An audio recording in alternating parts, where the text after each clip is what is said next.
Gabonais, Gabonais, très chers compatriotes, c'est vraiment un plaisir pour moi, c'est vraiment un honneur de venir vers vous. Comme vous pouvez le constater, je ne suis pas avec mes compagnons de lutte parce que je ne suis pas à Washington DC, je suis en déplacement. Mais cependant, je ressens au plus profond de moi le désir de pouvoir m'adresser aux Gabonais et aux Gabonaises. Et aujourd'hui, j'aimerais pouvoir vous dire qu'il est important en tant qu'individu et en tant que peuple que l'on nous respecte. Et le respect, nous devons l'imposer. Nous devons imposer ce respect-là. Imposer le respect sur notre territoire et aussi, bien entendu, le respect de notre personne. J'ai été très touché de voir ce qui s'est passé en France. Je crois qu'il y a cela une semaine, un professeur français a été décapité. Et bien entendu, je compatis avec les Français. Et bien entendu, je suis aussi offensé et je suis offusqué. Tout simplement parce que je crois fermement que la vie est sacrée. Tout homme a le droit à la vie. Et peu importe les raisons pour lesquelles il est mort, je ne peux jamais me réjouir de cela parce que pour moi, la vie est sacrée. Tout homme a le droit à la liberté, au bonheur et de pouvoir s'exprimer librement. Mais ce qui me dérange dans cette histoire, c'est que j'ai l'impression de plus en plus que dans le monde dans lequel on vit, il y a des vies et il y a d'autres vies. Et cela me dérange énormément. En tant que fils d'Afrique, en tant qu'Africain, je n'arrive pas à comprendre qu'aujourd'hui nos vies paraissent ne pas être importantes, mais quand c'est la vie des autres qui souffre ou quand c'est la vie des autres qui est ôtée de manière farouche, le monde entier s'indigne et on commémore et on fait des célébrations de la vie des personnes qui ont été brutalement enlevées des leurs. Mais moi, je sais que plusieurs fois dans l'histoire du Gabon et dans l'histoire de l'Afrique en général, des hommes et des femmes ont été ôtés de manière violente de ce qu'ils étaient en train de faire, tout simplement parce qu'ils voulaient la liberté pour leur peuple. Ils ont été tués sauvagement. Et aujourd'hui, l'Europe ferme les yeux, comme s'il ne s'est rien passé sur ces hommes-là, envoyant un message qui est glacial, en disant en fait, en quelque sorte, que les vies ne sont pas égaux. Or que nous savons tous que tout homme ont été créés égaux et tout homme a le droit à la vie, au bonheur et à la poursuite, aux poursuites du bonheur et à la liberté. Et donc, j'aimerais tout simplement dire ici qu'il faut que la France cesse d'être hypocrite. La vérité, c'est qu'il y a tant de haine dans le monde, tant de violence dans le monde, parce que des torts ont été faits à des peuples ont été violés dans leur propre chair, des peuples ont été humiliés, des peuples sont moqués de leur manière d'être, leur manière de penser, leur manière de voir le monde, qui quelquefois n'est pas acceptée, tout simplement parce que ce n'est pas le mode occidental. Et j'aimerais pouvoir dire ici que nous ne sommes pas tous obligés de penser comme l'Occident. Nous pouvons penser comme nous voulons être. Et ce n'est pas parce que nous pensons différemment que nous ne sommes pas civilisés. La civilisation se trouve dans tous les peuples, sauf que nous devons la regarder dans un angle bien déterminé. Et pour moi, il est important, il est crucial que le monde se ressaisisse en ce moment parce que tel que nous sommes partis, comme disait Martin Luther King, si nous n'apprenons pas à vivre ensemble comme des frères, nous périrons tous comme des bêtes. Donc je veux ici faire un appel et dire aux gens qu'il est crucial, il est important que l'on respecte la vie humaine, peu importe où les hommes sont nés, qu'ils viennent d'Afrique, l'Afrique centrale, de l'Afrique de l'Ouest ou en Amérique ou en Europe, la vie est sacrée et tout homme a le droit de pouvoir s'exprimer partout où il est dans le monde et nous devons respecter les choix des uns et des autres. Et il est important que les gens qui se considèrent être puissants, les gens qui se considèrent vouloir imposer toutes choses à tout le monde, que eux aussi se doivent d'être sensibles aux peuples qui sont moins puissants qu'eux, afin qu'ensemble on puisse trouver les moyens de vivre sur cette planète, de vivre dans ce monde de manière harmonieuse. J'ai vu le débat par exemple de Joe Biden et de Donald Trump hier, qui était vraiment très intéressant. Là encore, on voit un débat d'idées.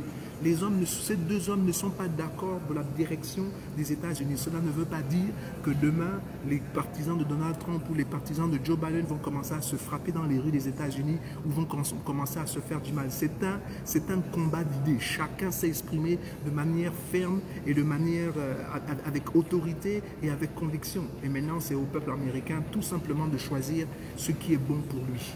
Et le 3 novembre, les Américains vont choisir. Et quand ils vont choisir, tous leurs votes vont compter.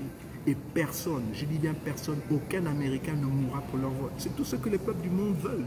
Les peuples du monde entier veulent que lorsqu'ils votent, que leur choix soit respecté et que la personne qu'ils choisissent pour eux gouverne. C'est tout.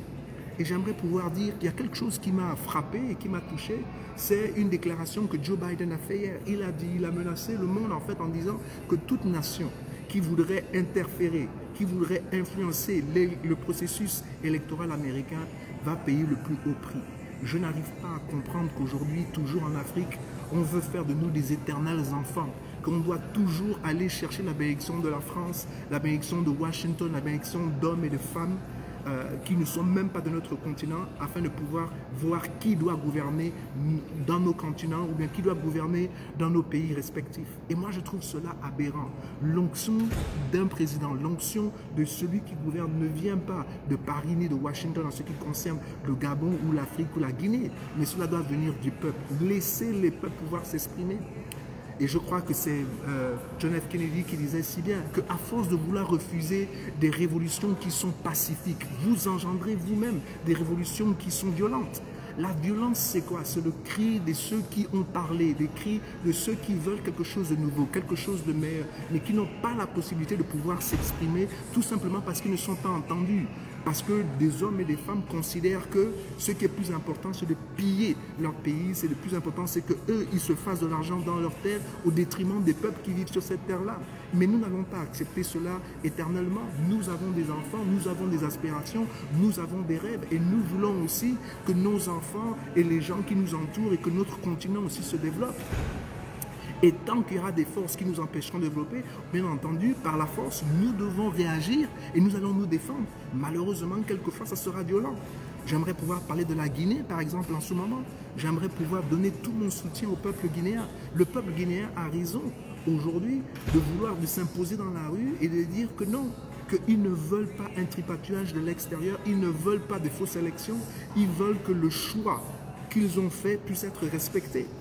Tout le monde sait que le pouvoir absolu corrompt absolument. C'est-à-dire que quand on prend le pouvoir, il faut qu'à un certain moment, les gens puissent comprendre que le pouvoir, on le quitte. On ne vient pas au pouvoir pour y rester éternellement. Et ce concept de penser que c'est seulement nous qui pouvons gouverner un pays ou gouverner des pays parce que nous sommes les meilleurs, c'est une aberration. Obama était un président qui était très aimé aux États-Unis. Cela ne l'a pas empêché que quand il a terminé ses 2 mandats, il est parti.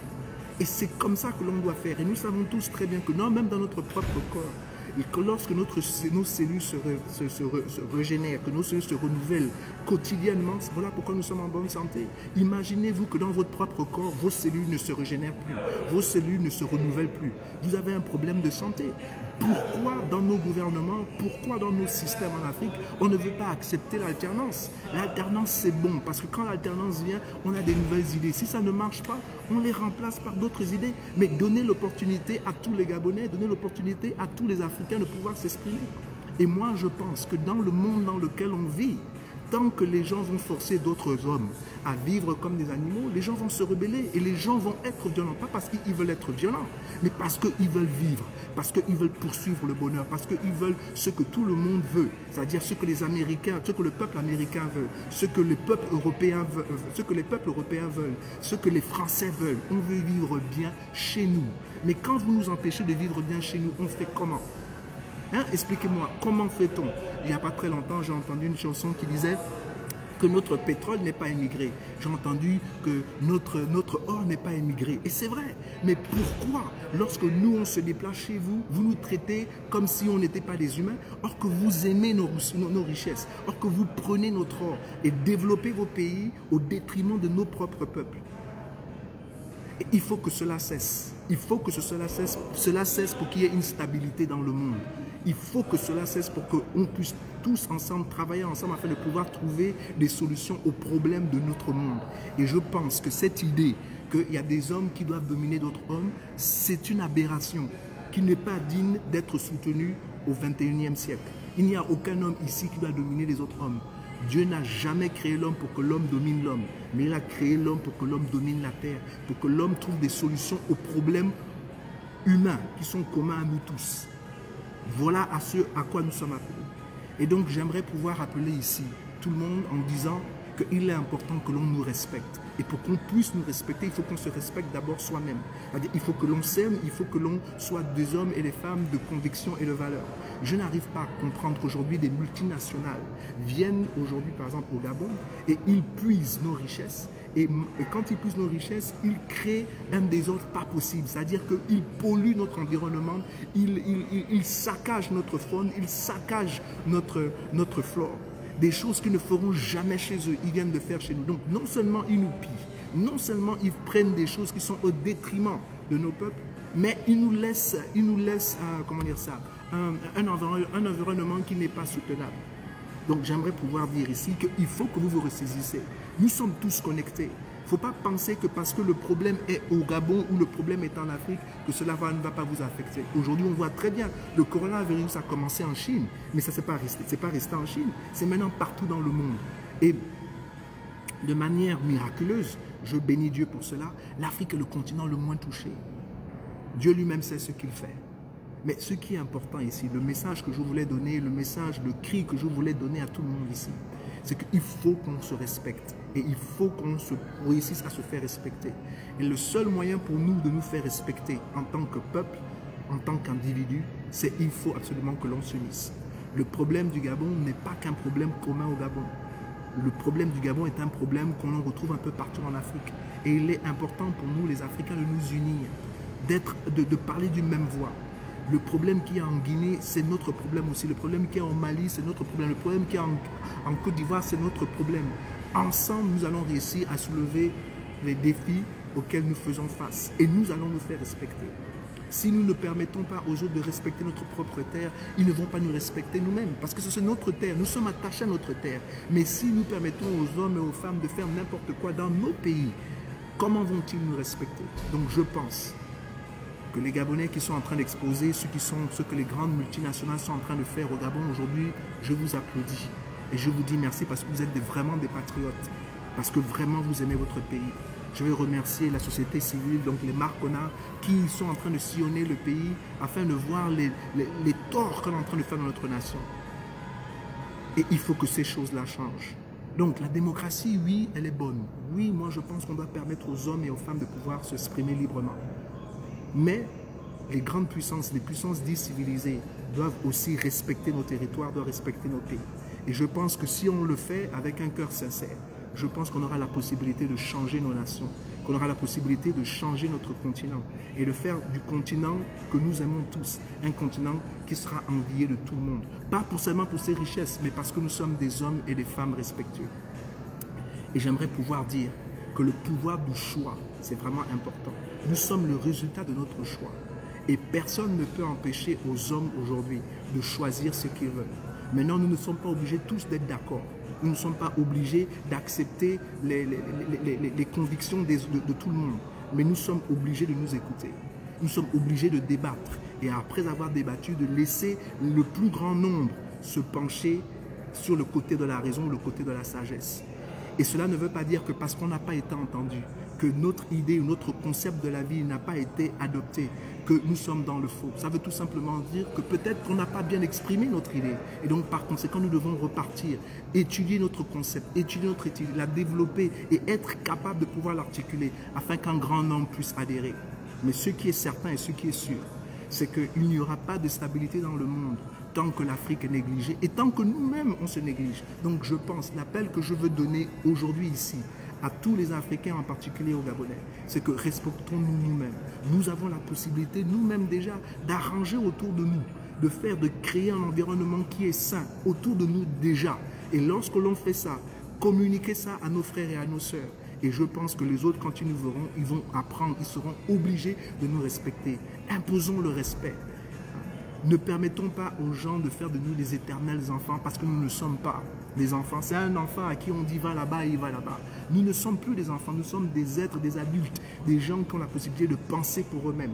Donc on ne peut pas nous imposer des choses que nous savons ne pas être justes. Donc Gabonais, Gabonaises, peuple africain, amis et ennemis, vraiment que Dieu vous bénisse.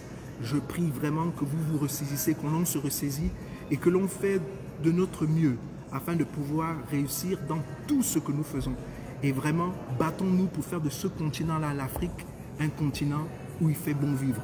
Pas pour certains seulement, mais pour tous. Et cela est important. Nous devons réaliser que le combat que nous menons n'est pas un combat que d'une nation, mais c'est un combat qui est global. C'est nous ensemble qu'allons réussir à faire de ce monde un meilleur monde.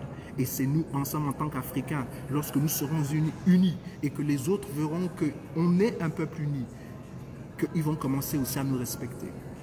Vous savez, j'ai appris que la Chine voulait, pendant les années 1948, si je ne me trompe, avoir le droit de veto à l'ONU. Et elle voulait être membre permanent. Et on lui a dit tout simplement non à l'époque. Et vous savez ce que la Chine a fait? La Chine a dit, plus que vous ne voulez pas me respecter, il n'y a pas de problème. Moi, je vais fermer mes frontières, je vais fermer mon pays. Donc, plus que vous ne voulez pas nous respecter en tant qu'individu, puisqu'on n'a pas le droit de décider des grandes choses de ce monde, donc on se retire complètement et on va agir comme si la Chine n'existe pas et comme si le monde de la Chine n'existe pas pour vous et comme si le monde n'existait pas pour nous. Et c'est là où le reste du monde les a rappelés pour les réintégrer dans la communauté des nations. Et c'est ainsi que la Chine a pu s'imposer. Moi, je pense que nous aussi, les Africains, le temps est arrivé qu'on puisse s'imposer. On ne peut pas être dernier en toutes les choses. On ne peut pas être dernier en toutes choses. Ce n'est pas possible. Il faut qu'à un moment donné, on se fasse respecter pour qui nous sommes. Je n'arrive pas à comprendre que nous avons développé l'Amérique, nous avons développé l'Europe. Les gens ont bâti des grandes nations à travers notre travail, notre labeur, et nous ne sommes pas capables de faire la même chose pour notre continent. Nous ne sommes pas capables de faire la même chose pour nos propres enfants. Je ne suis pas d'accord avec ça. Je pense que nous avons la capacité, nous avons le pouvoir de changer les choses autour de nous, mais est-ce que vraiment nous avons la volonté? Cette idée que l'on se jalouse, cette idée de jalousie entre nous doit s'arrêter. Les gens qui sont contre l'épanouissement de l'Afrique, les gens qui veulent que l'Afrique reste toujours derrière, ils profitent de nos divisions internes. Nous devons arrêter de nous diviser. À chaque fois qu'il y a un problème que nous savons est un problème global, nous devons nous initier dans ce problème-là, essayer de résoudre le problème-là. Ne disons pas toujours que c'est les autres. Je suis choqué de voir que l'Église catholique a pris, une certaine position et qu'il y a beaucoup encore d'églises réveillées qui décident de ne pas soutenir cette action d'ouvrir les églises. Et je veux pouvoir louer ici les églises qui ont décidé de suivre l'église catholique. Il est important de savoir que ce qui est bon pour l'église catholique, si l'église catholique s'ouvre, c'est bon pour toutes les églises, c'est bon pour toutes les croyances qui sont au Gabon. Et c'est comme ça que nous devons réfléchir. Parce que quand on attaque l'autre et qu'on brûle la maison de l'autre, ce n'est pas parce que la tienne a été épargnée aujourd'hui que ta maison ne sera pas brûlée.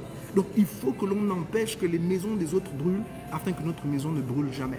Donc vraiment, je ne vais pas être tiré en longueur. Je veux tout simplement dire qu'il faut que l'on se respecte. Il faut que l'on se respecte soi-même d'abord, que l'on respecte les autres afin de pouvoir respecter les autres qui sont hors de notre continent et que les autres qui ne sont pas de notre continent puissent aussi nous respecter. Cette idée-là où nous serons toujours les derniers, j'ai un problème avec ça parce que je sais que ce n'est pas notre destinée, ce n'est pas la volonté de Dieu pour nous.